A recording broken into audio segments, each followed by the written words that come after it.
Okay, magandang araw muli sa lahat. So, ito na yung ating pinakaantay, no? The last week. Ito na yung week 8 natin or pinakahuling week natin ng ating first quarter. Okay, so ang lesson natin ngayon sa ating week 8 ay about scientific notation. Ano? Madali lang ito.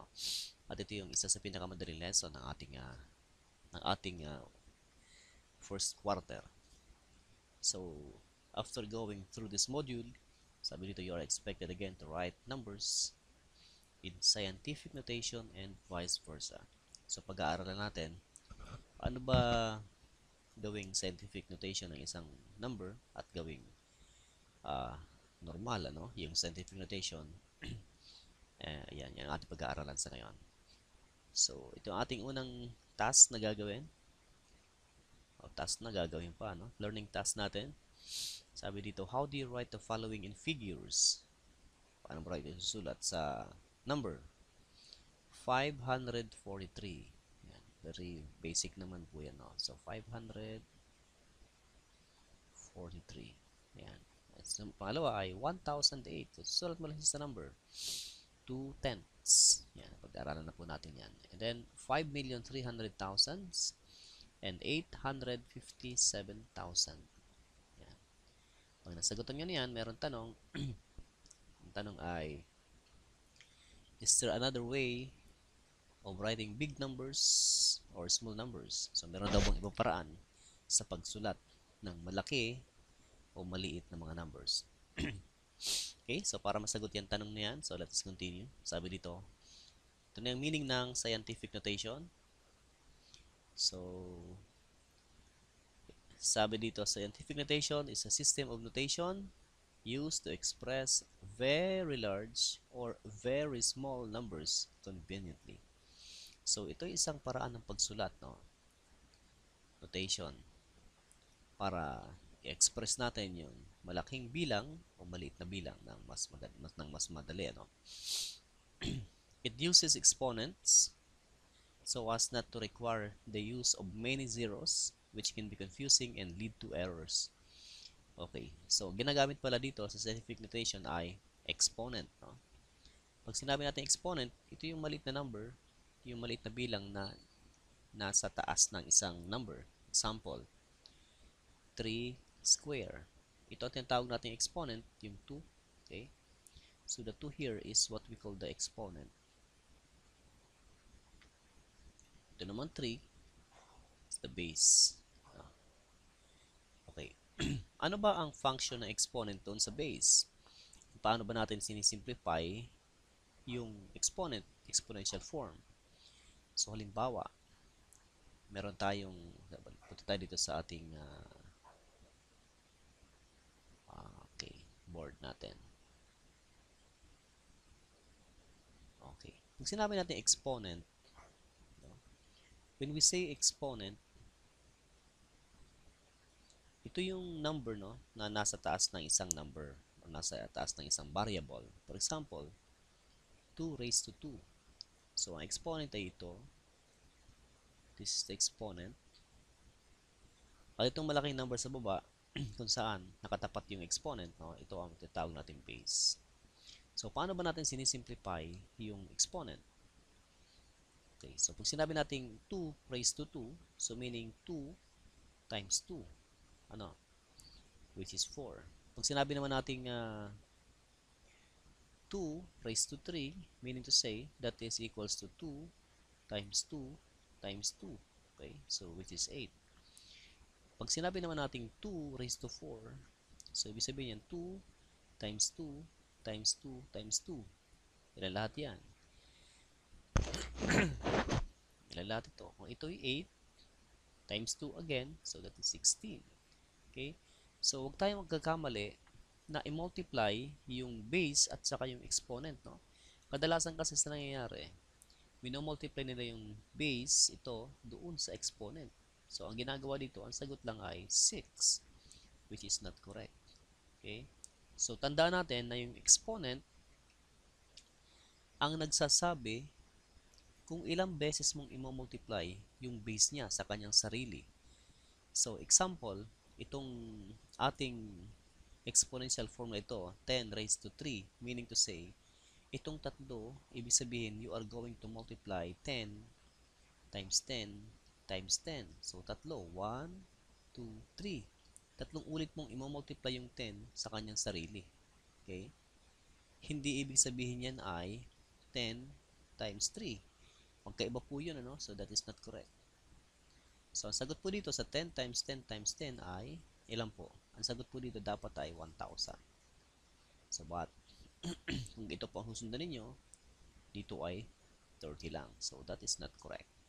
Again, tandaan po natin, yung pong exponent, ibig sabihin po nun, yan po yung number of times na i-multiply mo yung base sa kanyang sarili. Okay? So, hindi po natin dapat i-multiply ang base at saka yung exponent. Okay? So, balik na po tayo dun sa ating lesson. Ayan.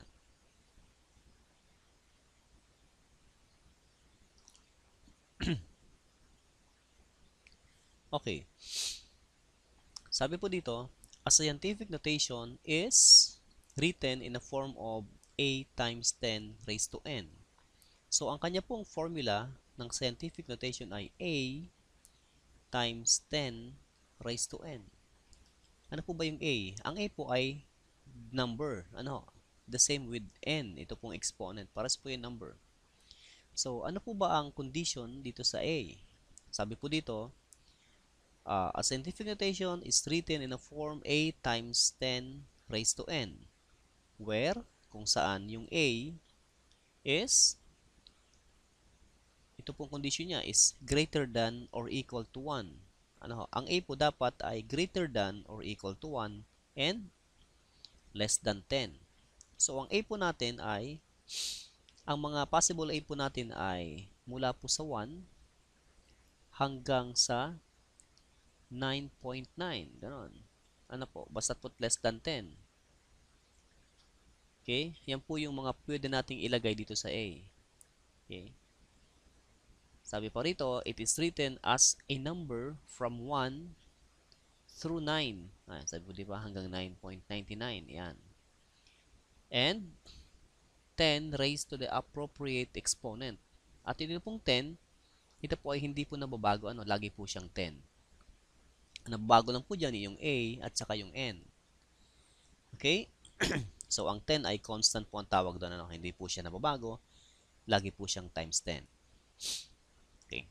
Sabi dito, we can now write numbers in scientific notation and vice versa, considering the significant digits in a given number.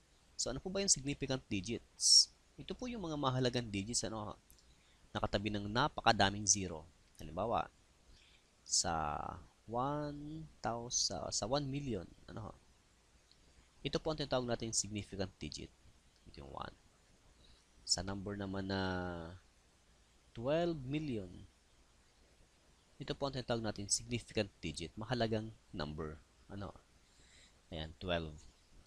Ngayon, so, alam na ninyo kung ibig sabihin ng pagkuha ng significant digit. Okay, ito na po yung ating example 1. Okay, sabi po dito, the distance of the Earth from the Sun is approximately 93. Ito po yung significant digit natin, 93. 93 million miles. Ano ang layo po niya sa Earth ng Sun ay 93 million miles. Sabi dito, write the distance in scientific notation.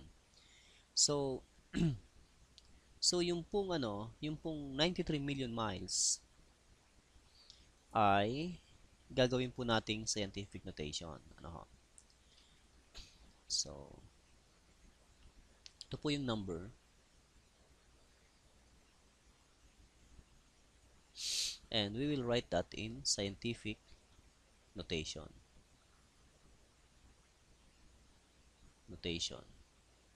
Okay?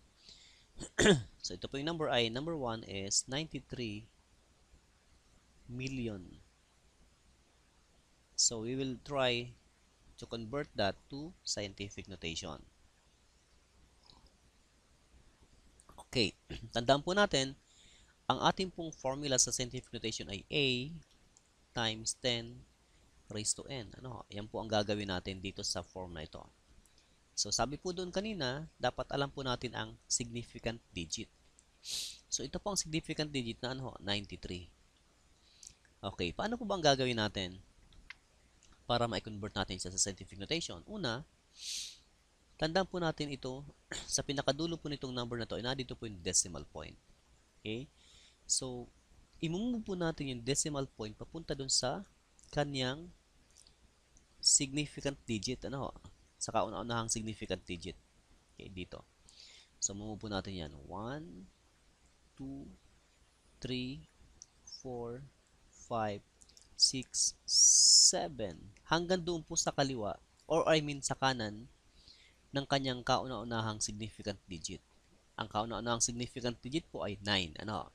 So, sa kanan po niyan natin siya ilalagay. Para po siya makasunod po dun sa formula na sinasabi po natin na ang A dapat ay, or ang A po dapat ay equal or less than 1. I mean, equal or greater than 1 but less than 10. Ano ho? Yan po ang kanyang condition sa A. Dapat po yung A natin ay mataas or equal sa 1 but mababa sa 10. So, yung pong 9.3 ay nag-fall na po siya. Excuse me. Yung pong A natin ay, yung pong 9.3 ay pumasa po dito sa condition ito. Di po ba? Ang 9.3 po ay less than 10 but greater than or equal to 1. Kasi po ito yung 9.3, mababa po siya sa 10. So, yan na po ang ating magiging A. Ito pong 9.3. Lalagyan na po natin dito, 9.3. So, nawala na po yung mga 0. Ano? Nawala po. Times, yung pong 10, tulad po ng sabi ko kanina, ang 10 po ay constant, hindi po siya nababago. Lagi po siyang 10. So, ano po ang kanyang N? Ang N po, ay yun po yung bilang ng movement mo. Mula po dito, papunta doon. Ilang beses ka po bang tumalon? 1, 2, 3, 4, 5, 6, 7. So, 7 beses ka po tumalon. So, ang kanya pong exponent ay positive 7. Okay? Tandaan po natin na kapag ang movement mo po ay papunta sa kaliwa, yan po ay positive po ang inyong exponent. Ano? Positive po ang exponent mo. Ibig sabihin po niyan, large number po yung inyong i-convert. Okay? So, kaya po ang kanyang magiging sagot ay 9.3 times 10 raised to 7. Ito na po yung tinatawag nating scientific notation. Ano ho? Yan na po ang tinatawag nating scientific notation. Isa pa pong halimbawa, number 2. Halimbawa, 621 million. Ayan. Let's convert to scientific notation. So, mula po dito sa decimal point, imumove po natin sa kanan, no? Sa kauna-unahang sa kauna-unahang significant digit natin. Okay. 1, 2, 3, 4, 5, 6, 7, 8. So, ito po ang placement niya, no? So, ito na po ang magiging A mo dyan. Itong 6.21. Yan po ay greater than or equal and less than 10. Ano? Mababa, equal or greater than 1 but less than 10 po ito. So, 6.21. Yan na po ang A ninyo. Times 10 raised to, since pupunta po sa kanan ang iyong direction ng pag-move ng decimal point, ilang beses po ba kayong nag-move? So, again, bilangin po natin. 1, 2, 3, 4, 5, 6, 7, 8. So, kaya po dito ay 8. Di ba napakadali lang, no? Bibilangin lang po natin ang movement ng decimal point papunta dun sa kanan ng kauna-unahang significant digit. Okay? Kung may tanong po kayo, pwede po kayong mag-comment down sa ating pong comment section. Okay, balik na po tayo dun sa ating pong pinag-aaralan. Okay. So, ito po kanina sa example dito sa number 1. Ayan. Sabi po dito, the distance of the Earth from the, ayan, at sagutan na po natin ito, is 93 million miles. So, ang ginawa po niya, move the decimal point to the original number to the left until the first significant digit. Ayan. Move ka to the left, papunta sa left, ang movement mo. Mula po dito sa decimal point. Ayan, papunta doon. Dito.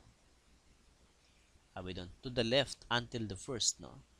So, bago yung first significant digit with the decimal point. And copy the significant digits to its right. Ito na yung significant digit. Kukopyahin mo na dito sa kanan. Okay? And then, itong 0, hindi mo natin siya kukopyahin.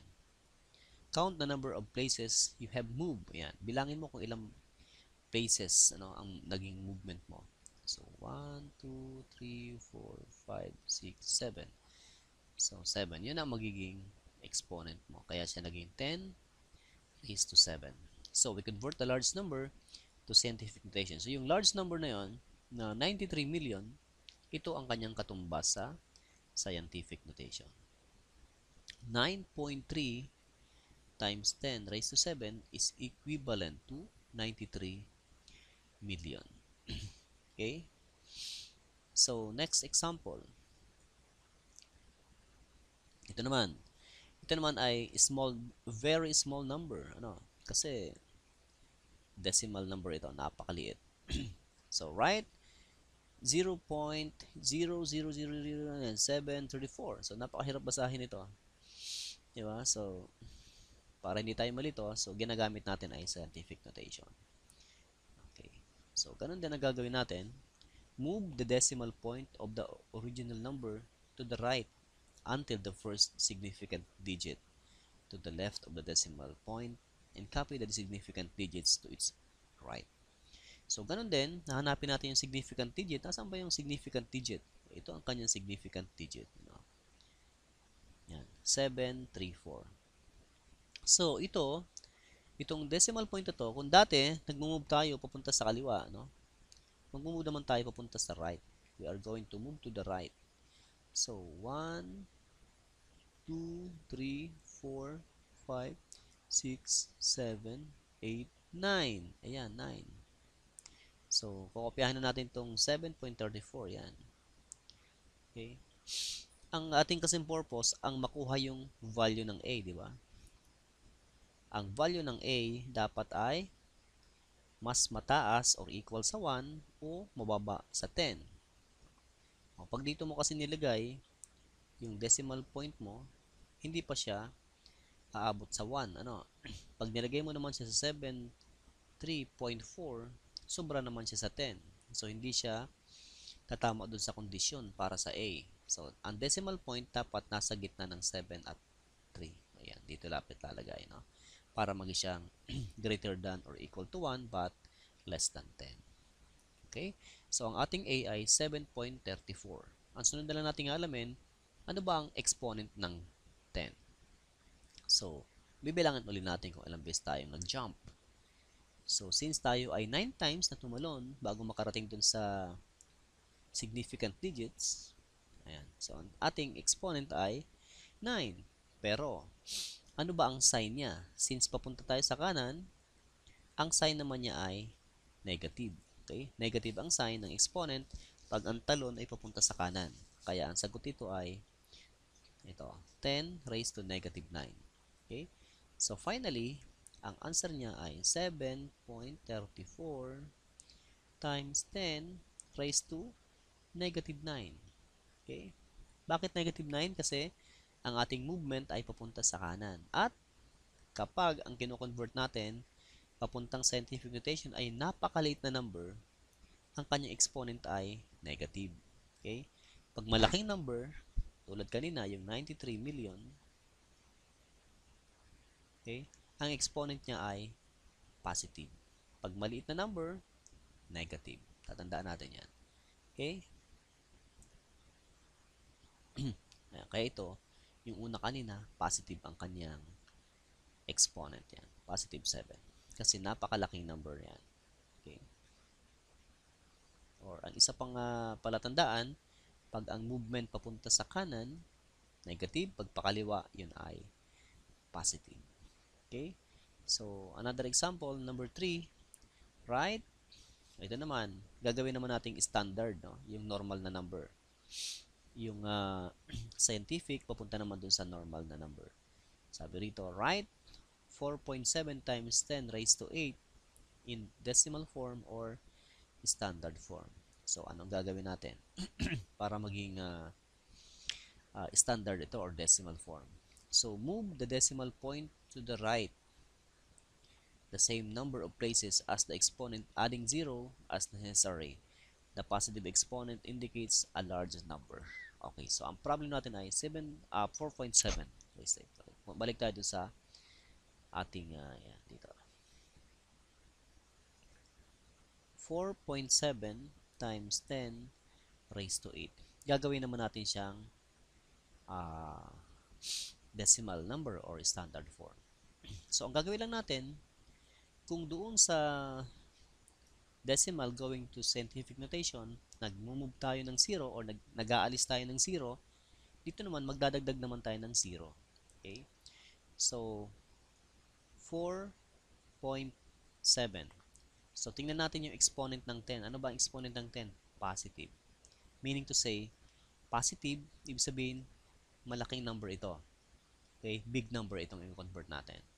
So, mula dito sa decimal point, mag-move tayo ng 8 places papunta sa kanan. Ano? Pakanan.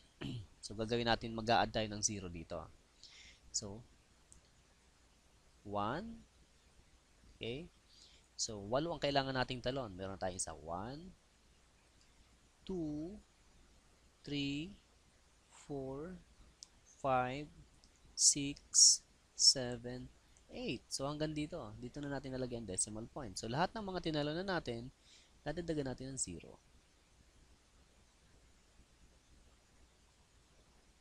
Okay. So, ito na ngayon yung equivalent niya sa decimal number. So, ilan yan? Dito ang comma. Dito. So, ito ay 470 million. Okay. So, yan ang katumbas niya sa standard form. 470 million. Okay? So, halimbawa naman, itong nakalagay dito sa exponent ay negative. Halimbawa, 4.7 times 10 raised to negative 8. Okay? Ano naman ang katumbas niya sa decimal number? So, susulat mo ulit dito. 4, dito sa baba. Dito tayo. 4.7. Since negative 8, ibig sabihin, maliit na number ito. Kaya ang movement naman natin papunta naman sa kaliwa. So, 8 beses din. So, 1, 2, 3, 4, 5, 6, 7, 8. So, dito ang kanyang decimal point. So, yung lahat ng mga space na yan, lalagyan natin ng 0. Okay, 0. Ayan. So, ang katumbas ng number ay 0.0. So, ilan dinagdag natin 0? 1, 2, 3, 4, 5, 6, 7. 2, 3, 4, 5, 6, 7. And then 47. So, ito ang katumbas niya sa decimal number. So, yan, magkaiba, no? Magkaiba sila ng sign, kaya magkaiba rin ang kanilang value. Tatandaan natin, pagka negative, ang exponent, maliit na number siya. Ba't mo na lamang maliit na number to? Kasi wala pa tong 1, no? Napakalayo, puro 0 siya, di ba? Ito naman ay napakalaking number. Kasi, there are a lot of zeros naman. And, ang decimal point ay ito pa. Okay? So, yun ang kaibahan ng negative and positive exponent. Okay, tuloy natin.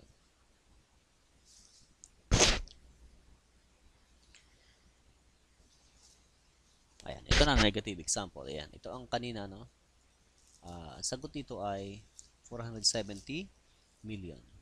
So, another example, number 4, write 2.51 times 10 raised to negative 5 in decimal form or standard form. Again, tandaan natin, ito ay negative 5. Ano?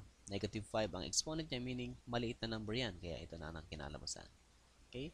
So, mula dito ang decimal point niya, nag-move siya ng 5 times. No? Tumalon siya ng 5. 1, 2, 2, 3, 4, 5. Kaya naandun ang decimal point niya. Sabi doon, move the decimal point to the left the same number of places as the exponent, adding zeros as necessary. The negative exponent indicates a small number. So kapag negative exponent, it indicates a small number. So ang sagot na ay na ito. Okay? So meron ditong paalala. Remember, if the number is large and you want to express it in scientific notation, tanong, what must be the sign of the exponent of 10? Kapag malaking number daw, and you want to express in scientific notation, ano ang magiging sign? Positive po ba o negative? So, sagot po ay positive. And then, if the number is small, what must be the sign of the exponent of 10? Ano po ba? Positive po ba o negative pag maliit pong number? Ang sign po ay negative. How do you change scientific notation to decimal notation? So, ginawa na po natin kanina. No?